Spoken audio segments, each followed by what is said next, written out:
Pedro, capítulo 3, versículo 11.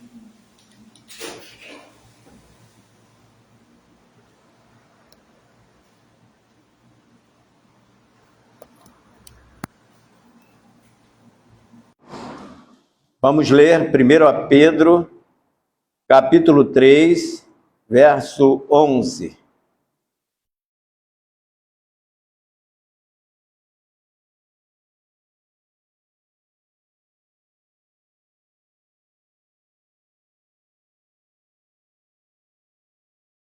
Aparta-se do mal, faze o bem, busque a paz, segue-a. Vamos juntos de novo? Aparta-se do mal, faze o bem, busca a paz, segue-a. Que Deus coloque em nossos corações o texto que acabamos de ler. Vamos orar mais uma vez. Ó Deus amado, estamos diante de Ti. Sejamos microfone em Tua boca, para que a Tua mensagem possa ter um alcance maior e que vidas possam ser salvas e edificadas através desta mensagem. Abençoa a Tua igreja aqui reunida. Cada um possa, ó Deus, receber a porção da Tua graça nesta manhã. É o que Te pedimos e agradecemos, no nome de Jesus. Amém. Sentai-vos, irmãos. Aparta-se do mal, faz o bem. Dizem que fazer o mal a quem nos faz bem é coisa de animal, é irracional. Mas fazer o mal a quem nos causou o mal é da natureza humana. Quando alguém pisa no nosso pé, a vontade logo é de pisar nos dois pés de quem pisou o nosso. Agora, fazer o bem a quem nos causou mal, isso não é humano nem animal, isso é divino. Só Deus, pelo seu infinito amor, pode agir desta maneira e atuar em nós, para assim procedermos. O apóstolo Pedro, inspirado no Salmo 34, verso 14, que tem os mesmos dizeres, corrobora as palavras do salmista ao aconselhar a igreja: aparta-se do mal, faz o bem, busca a paz, segue. Há um contingente enorme no mundo de pessoas que pensam que esse mal só se refere apenas ao relacionamento humano. Muita gente pensa que a maldade está presente só quando uma pessoa prejudica a outra. Jean-Jacques Rousseau disse que o maior passo em direção ao bem é não fazer o mal. Podemos observar nessa frase do filósofo suíço que ele deixou entre linhas outros passos que precisam ser dados para se alcançar o bem. Mas o problema maior está em vencer a natureza humana que nos impele a pagar o mal com o mal, usando a lei conhecida como a lei de Talião, que nos ensina olho por olho, dente por dente. Já dizia em sua época Mahatma Gandhi: olho por olho e o mundo acabará cego. Certamente Gandhi se inspirou nas palavras de Jesus Cristo. Ouvistes o que foi dito? Olho por olho, dente por dente, eu, porém, vos digo, não resistais ao mal. Se qualquer te bater na face direita, oferece-lhe também a outra. Ouvistes o que foi dito, amarás o teu próximo e aborrecerás ao teu inimigo? Eu, porém, vos digo, amai vossos inimigos. Bendizeis os que vos maldizem, fazei bem aos que vos odeiam e orai pelos que vos maltratam e vos perseguem. Mateus, capítulo 38, versículo 44. Difícil. Amar os inimigos e fazer bem àqueles que nos odeiam. Mas é recomendação de Jesus Cristo, é bíblico. Não resistir ao mal é não pagar mal com o mal. A pessoa me fez mal, eu não posso também pagar na mesma moeda, porque ele está errado, e se eu agir como ele agiu comigo, eu estarei também dando um testemunho de algo errado, estarei também errado como a pessoa que me prejudicou. Podemos ainda acrescentar: não resistir ao mal é não reagir a um assalto ou revidar a alguma ofensa, no mesmo ou maior grau da sua ofensividade. Jesus foi ofendido, humilhado, vilipendiado, oprimido pelos malfeitores, mas a palavra que saiu da sua boca não foi para amaldiçoar os que o maltratavam.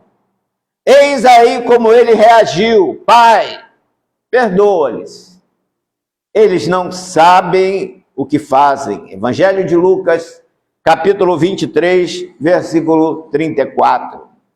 Fazer o bem a quem nos quer o mal é perfeitamente possível a nós humanos que temos a mente de Cristo.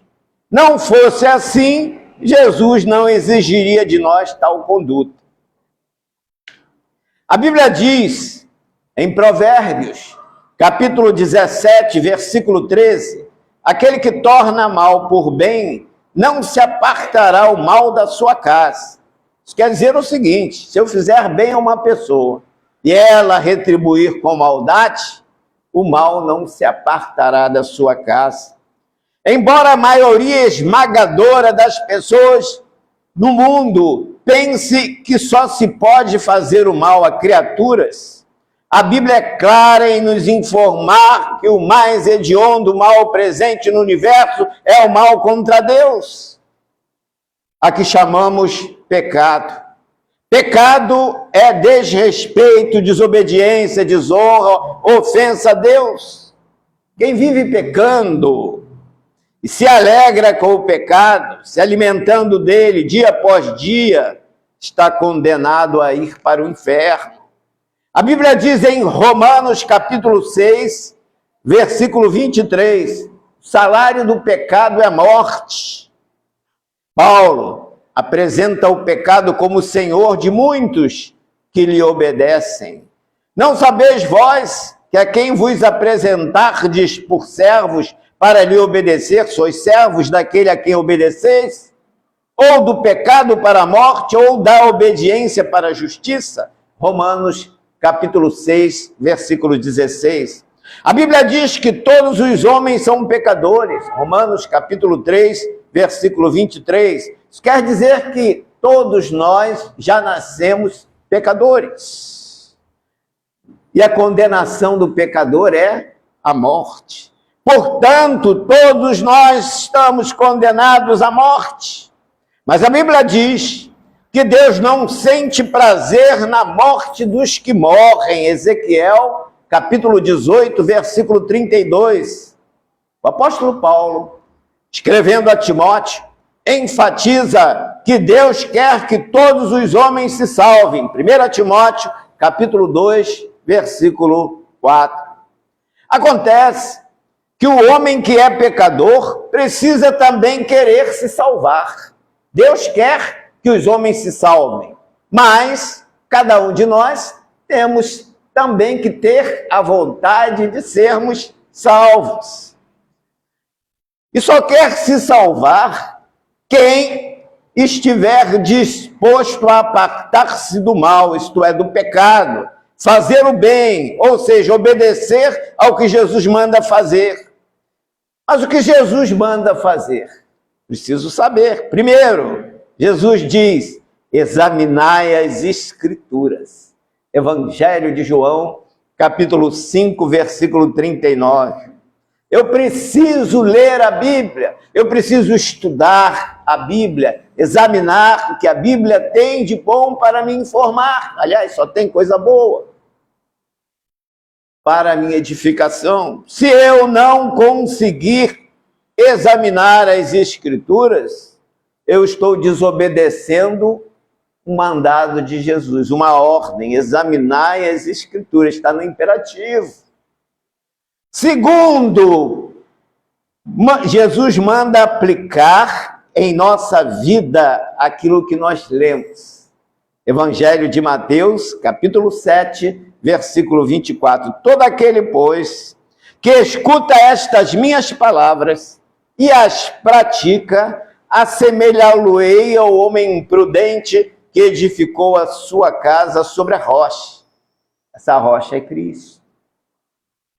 Terceiro lugar, Jesus manda fazer, ele manda remover tudo aquilo que impede em nós de termos uma vida saudável de comunhão com Deus.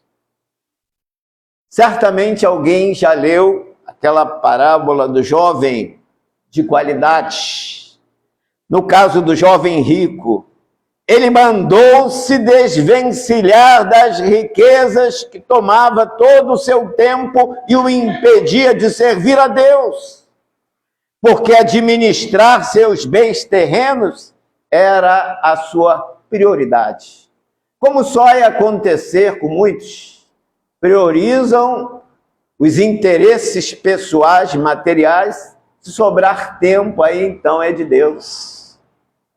Jesus aconselhou aquele jovem a priorizar o reino de Deus. Há muita gente que bebe, fuma, se prostitui, se corrompe, adultera e acha que tudo é normal. Perfeito, troca o bem pelo mal. Porque não fazer caso da palavra de Deus, que é proveitosa para nos ensinar, corrigir, repreender, nos instruir em justiça, infelizmente, fazem suas próprias escolhas, ou seja, deixar de receber as instruções que Deus nos dá através da palavra, fazer pouco caso, menosprezá-la, evidentemente, a pessoa está fazendo a escolha errada e não está priorizando o reino de Deus. Infelizmente, fazem suas próprias escolhas e estilo de vida e até se julgam corretos. Mas aos olhos de Deus não são. Porque a Bíblia diz em Isaías, capítulo 5, versículo 20 a 21, ai dos que ao mal chamam bem e ao bem mal, que fazem da escuridade luz e da luz escuridade, e fazem do amargo doce e do doce amargo. Ai dos que são sábios aos seus próprios olhos para beber vinho, que misturam bebidas e que se dizem prudentes diante de si mesmos. O profeta que pronunciou essas palavras, profeta Isaías, vivia no meio de um povo corrompido pelo pecado, mas sua voz não se calava. Ele dizia, calai-vos, lavai-vos, purificai-vos, tirai a maldade dos vossos atos de diante dos meus olhos, cessai de fazer o mal, aprendei a fazer o bem, praticai o que é reto, ajudai o oprimido, fazei justiça ao órfão, tratai da casa das viúvas. Isaías capítulo 1, versos 16 a 17. Olhando para o cenário mundial, desfigurado pelo ódio e pela ambição ao poder, pela maldade e desrespeito ao ser humano, às famílias e a Deus principalmente, parece que o profeta Isaías estaria vivendo nos dias atuais. A maldade da sua época em proporções bem maiores se repete nos dias atuais. Mas Isaías não está aqui. O que está aqui entre nós é a palavra que ele proclamou, é a palavra de Deus corroborada pelos demais profetas, apóstolos e homologada por Jesus Cristo, o autor da carta aos Hebreus, capítulo 1, versículo 1, confirma havendo Deus antigamente falado muitas vezes e de muitas maneiras aos pais pelos profetas, falou-nos nestes últimos dias pelo Filho. Os homens passam por esta vida, pronunciam palavras do bem e do mal, escrevem e fazem coisas que não merecem louvores, só repúdio de Deus. Já dizia Benjamin Franklin, se você não quer ser esquecido quando morrer, escreva coisas que valham a pena serem lidas, ou faça coisas que valham a pena escrever sobre elas. Isaías morreu, mas suas palavras, seus escritos viverão eternamente. Ele escreveu palavras que valem a pena serem lidas. Jesus diz em Mateus capítulo 24, versículo 35, o céu e a terra passarão, mas as minhas palavras não hão de passar. João, o apóstolo, assimilou bem este ensinamento de Jesus. Meus irmãos, como seria diferente o mundo se os homens absorvessem os ensinamentos de Jesus, obedecessem à palavra de Deus? O mundo não estaria em guerra, haveria paz. Os crentes não abandonariam as igrejas e se sentiriam bem estando nelas. Haveria mais amor, união e temor a Deus. João aconselha a crentes e a não crentes, não ameis o mundo nem o que no mundo há. Se alguém ama o mundo, o amor do Pai não está nele. Por quê? Que há no mundo a concupiscência da carne, a concupiscência dos olhos e a soberba da vida não é do Pai. Mas o mundo passa e a sua concupiscência, mas aquele que faz a vontade de Deus permanece para sempre. 1 João capítulo 2, verso 15 a 17. Priorizar o pecado, as coisas deste mundo é loucura. É loucura não priorizar o reino de Deus. O apóstolo Pedro diz que toda a carne, isto é, todo homem é como a erva, e toda a glória do homem é como a flor da erva. Secou-se a erva e caiu a sua flor, mas a palavra de Deus permanece para sempre. E esta palavra que entre nós foi evangelizada. 1 Pedro, capítulo 1, versos 24 a 25. O homem natural não quer se salvar porque não quer abrir mão do que gosta, não quer renunciar ao seu eu. Blaise Pascal diz que o eu é odioso. Paulo nos ensina com sua vida como devemos renunciar aos desejos nefastos da nossa carne. Nos escritos endereçados aos Gálatas, ele declara: já estou crucificado com Cristo e vivo não mais eu, mas Cristo vive em mim. Gálatas capítulo 2, versículo 20. Paulo apartou-se do mal e buscou a paz. Você não gostaria de fazer o mesmo? O mundo responde às previsões de Cristo, quando diz no Sermão da Montanha: eu ouvireis de guerras e rumores de guerras. É guerra entre nações, Rússia contra a Ucrânia, Estados Unidos invadindo a Venezuela, agora bombardeando o Irã. É Paquistão contra Afeganistão, Israel atacando o Líbano, visando atingir o grupo terrorista Hezbollah. O Irã atacando Israel, Iraque, países do Oriente Médio. É uma confusão generalizada.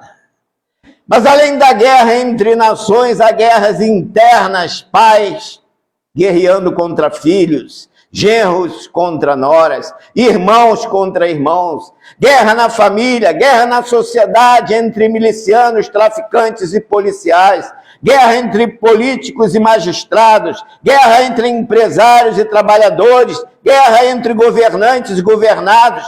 Mas aí vem o pior: guerra entre pastores e ovelhas.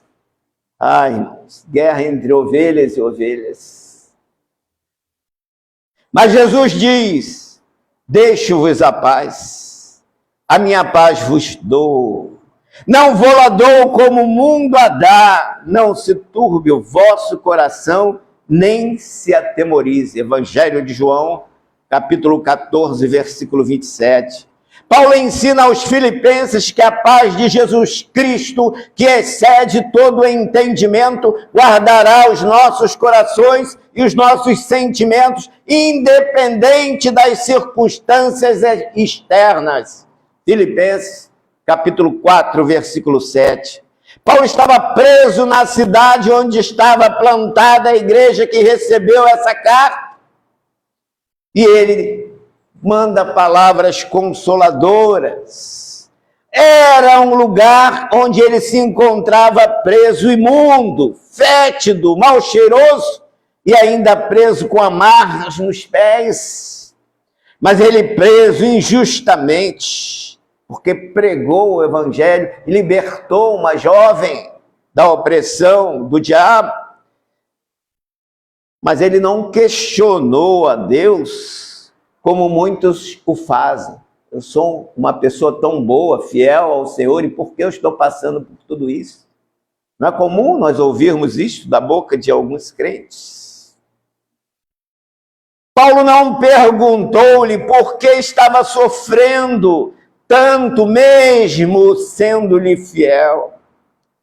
A paz de Jesus Cristo no coração de Paulo era tão real que ele se alegrava cantando hinos de louvor a Deus naquela prisão de Filipos.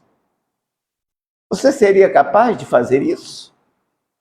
Quem seria capaz de, num sofrimento amargo, em circunstância deprimente, se alegrar no Senhor? A paz que Jesus dá ao homem não é passageira nem falsa como a que o mundo conhece.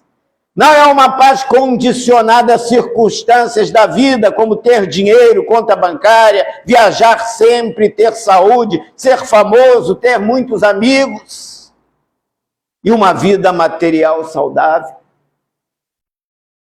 Muitas pessoas que perderam suas riquezas ou saúde ficaram desesperadas e perderam a alegria de viver. Algumas até se mataram, outras venderam suas almas para o diabo, para ter alguns momentos de prazer na vida. Quem vive neste mundo só juntando tesouros materiais aqui na terra, sem preocupar-se com a vida espiritual, sem saber o que deve fazer para salvar a sua alma da condenação eterna, poderá ouvir de Deus as seguintes palavras, num tempo em que a pessoa não espera, como aquele homem ouviu: louco, esta noite te pedirão a tua alma. E os teus bens, para quem ficará?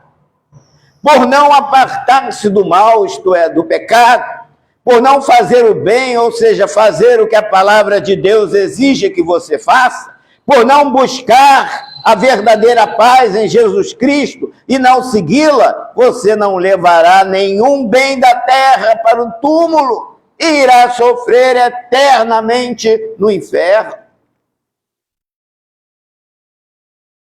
Você precisa juntar bens nos céus, porque estes seguem com você ao chegar o seu momento de despedida deste mundo.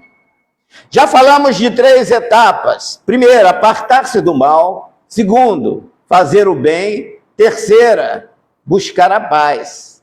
A quarta e última etapa a percorrer para ser aprovada por Deus é seguir essa paz.